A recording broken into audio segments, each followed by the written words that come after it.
Bırakmak için gün bir başlayırıq.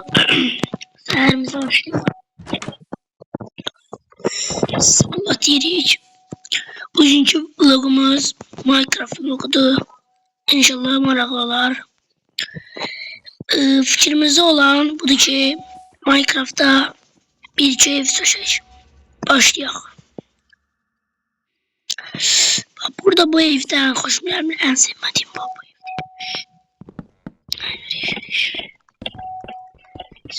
Sökürük yavaş yavaş.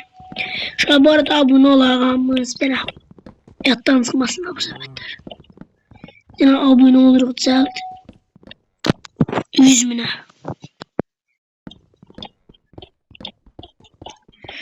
Şu an bu arada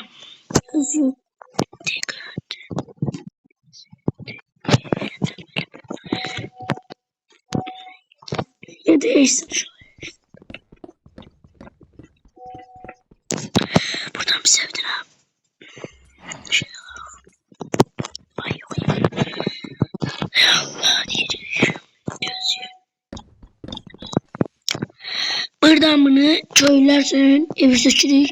Yerine yeni ev tiketi. Yani bunu seçmeyi biz düzenlemeyi bilirim. Ama bunun yerine de teyze şey koyacağız. Anlasın. Ev koyacağız. Biraz sabit, rahat. Her şey lazım da. Gözlüğün görüş.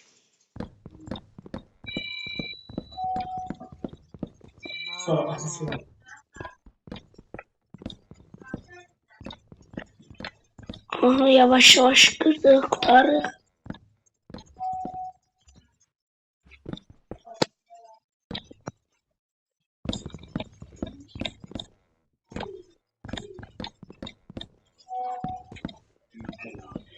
Şu an kırdık.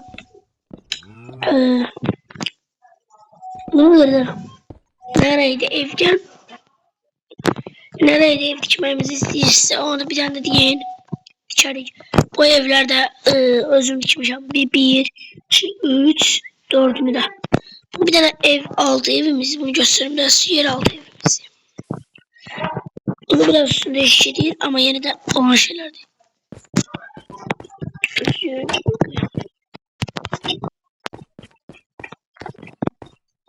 Aha, süper oldu bu evimiz.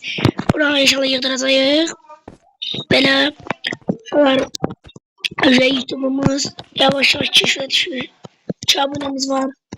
İnşallah çoklar. Ondan çok başlayırıq. Go. Diyek. Görün ne var burada. Buradan da ki bu evi bakın özümüz dikmişik bakın.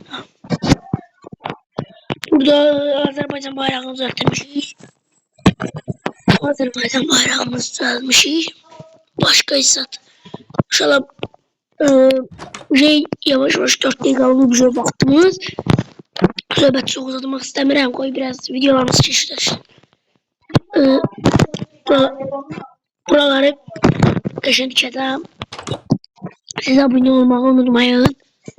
İnşallah yaxşı olacaq. YouTuberiz. Olacaq. Siz nə oynarsınız? Mənə deyin, mən də yiyərəm. Yəni oynayar. Olmuşlar sağ olun. YouTube vlogumuzun ilk günüdür bu. İnşallah yaxşı olar her şey. Siz de elinizden gelen kadar da abone olun. Destek olmayı unutmayın. Öpürəm inşallah yeni gelecek.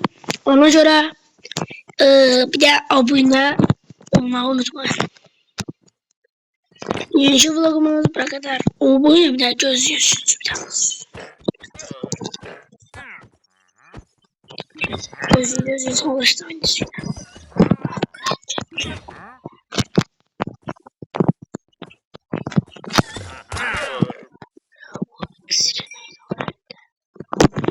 Şu uşaqlar bura kadar. Yani bu uşaqlar bu arada bu var ha. Bu elimdeki. Çok zor ya. Çok sardı uşaqlar. Sağ olun. Özünüzden müqeyyət olun. Abone olmağı da unutmayın. Maçı kutu. Dostlarımızla geldi uşaqlar bu da. Bu arada.